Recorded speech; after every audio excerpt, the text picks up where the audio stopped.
नमस्कार, सलाम और जूले। मैं हूं सोनम वांगचुक लद्दाख से।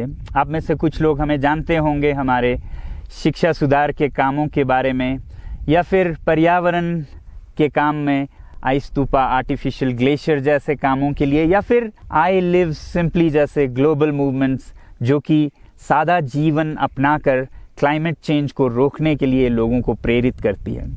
मगर दोस्तों, आज मैं इन चीज़ों के बारे में नहीं बल्कि आप लोगों को एक बहुत ही ज़रूरी संदेश देने के लिए आया हूं, जो कि चीन और भारत के बीच अभी जो टकराव और तनाव की स्थिति बनी है, इसके बारे में आपकी क्या जिम्मेदारी है।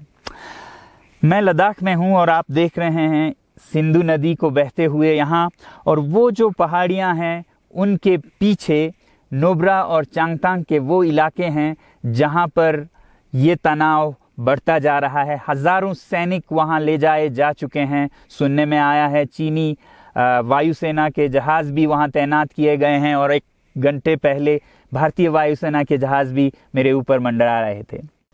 सामान्यतः जब सीमा पर तनाव होता है तो हम आप जैसे नागरिक ये सोचकर सो जाते हैं रात को कि सैनिक इसका जवाब दे देंगे।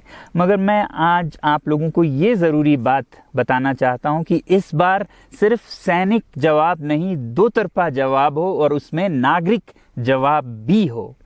तो आप जैसे नागरिक दिल्ली, मुंबई और बेंगलोर और अनेक शहरों से क्या कर सकते हैं इसमें, ये समझने के लिए पहले हमें समझनी होगी चीन की ये हरकत और वो ऐसा क्यों कर रहा है।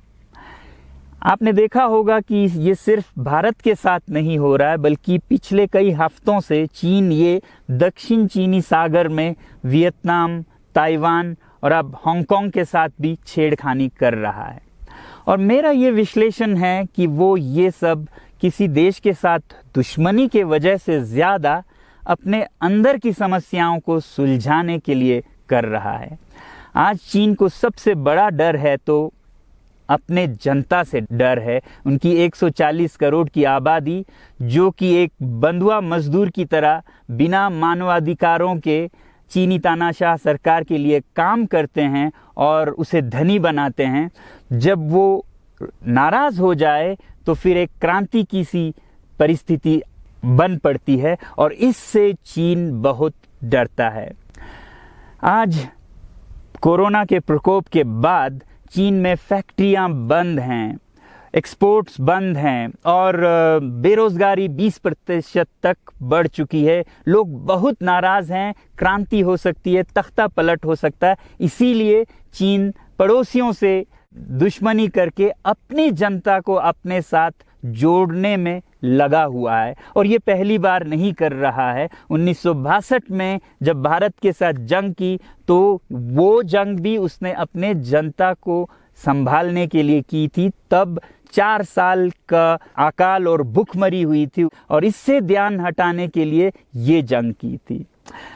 चीन के लिए अपनी जीडीपी और जो खुशहाली है उसे बढ़ाते रहना बहुत ही ज़रूरी है, और जिस दिन जीडीपी घट जाए वहाँ की जनता क्रांति के लिए तैयार है। मैं तो कहता हूँ कि इस बार भारत की बुलेट पावर से भी ज़्यादा वॉलेट पावर काम आएगी। जो नागरिक पैसा खर्चते हैं चीन के सामान को खरीदने में, ज़रा सोचिए, हम आप भारतीय उद्योग को मारकर चीन से मूर्तियों से कपड़ों तक हर साल 5 लाख करोड़ के सामान खरीदते हैं, और फिर यह पैसा आगे जाकर हमारे सीमा पर हथियार और बंदूक बनकर हमारे सैनिकों के मौत का कारण बन सकती हैं। तो इसलिए अगर हमारे देश के 130 करोड़ लोग और 3 करोड़ जो भारतीय बाहर के देशों में हैं, सब मिलकर भारत में और बल्कि दुनिया भर में एक boycott made in China movement या अभियान शुरू करते हैं, तो आज दुनिया भर में चीन के प्रति रोष है। हो सकता है कि सारी दुनिया साथ आए और इतने बड़े स्तर पर चीनी व्यापार का बॉयकॉट हो कि चीन को जिसका सबसे बड़ा डर था वही हो, यानी कि उसकी अर्थव्यवस्था डगमगाए और उसकी जनता रोष में आए, विरोध और तख्ता पलट। और अगर हम ऐसा नहीं करते हैं तो कितनी बदनसीबी की बात होगी भारत के लिए, ज़रा सोचिए। एक तरफ हमारे सेना सीमा पर जंग लड़ रही होगी और दूसरी तरफ हम आप चीनी सामान, मोबाइल से लेके कंप्यूटर्स, कपड़ों से लेके खिलौनों तक को खरीद कर उनकी सेना को पैसा भेज रहे होंगे, चीन की सेना को। ये तो हुई हार्डवेयर की बात। दूसरी तरफ हमारी युवा चीनी सॉफ्टवेयर, एप्स, गेम्स जैसे टिकटॉक, शेयरिट, इन सब में मस्त, उन्हें दूसरी तरफ से करोड़ों करोड़ों का पैसा भेज रहे होंगे। तो इसलिए बहुत ज़रूरी है कि हम एक नागरिक जवाब ज़रूर दें और इसे एक अभियान बनाएं, ग्लोबल मूवमेंट की तरह। ये बॉयकॉट मेड इन चाइना का जो अभियान है वो भारत के लिए भी एक वरदान साबित होगी। जैसा कि हमारे प्रधानमंत्री ने एक विजन हमें दिया था स्वावलंबन का, सेल्फ रिलायंस, वो तब हो सकता है जब हमारे अपने उद्योग फलें फूलें। और जब हम बॉयकॉट करते हैं इन सामान का तो अपने देश के उद्योग का, उत्पाद का हम प्रयोग करेंगे और उससे मजदूरों को रोजगारी मिलेगी और सारा देश खुशहाल होगा। बजट होगा कि हम और अच्छी तरह से टक्कर ले सकें सीमा पर भी। तो इसके लिए मैं आप लोगों से अपील करता हूं कि जहां तक ऐप्स और सॉफ्टवेयर की बात है तो हमारे युवाओं को एक हफ्ते में उन्हें अनइंस्टॉल करना चाहिए। Boycott made in China, software in a week and hardware in a year.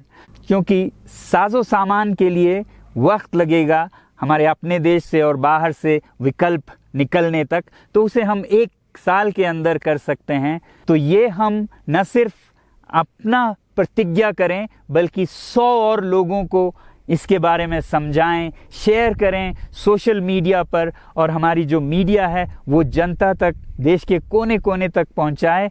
और जैसे ही इसका असर दिखने लगेगा, इंटरनेट से ऐप्स लाखों में, करोड़ों में अनइंस्टॉल होंगे, तो चीन को संदेश साफ जाएगा और यही एक तरीका उसे मेज़ पर पहुंचा सकती है जहां पर कि बातचीत हो शांति की।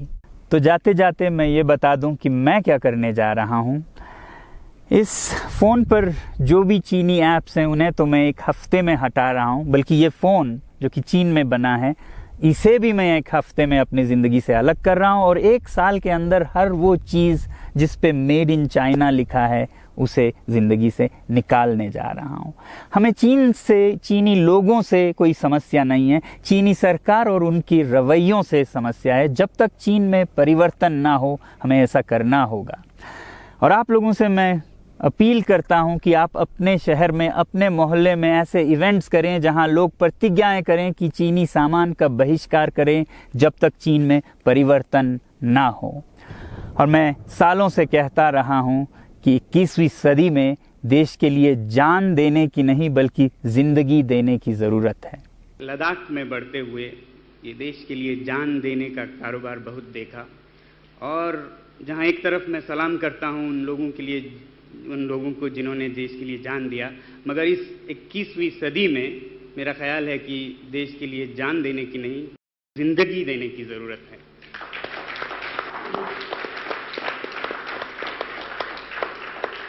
तो आप भी निभाइएगा अपना रोल। जय हिंद।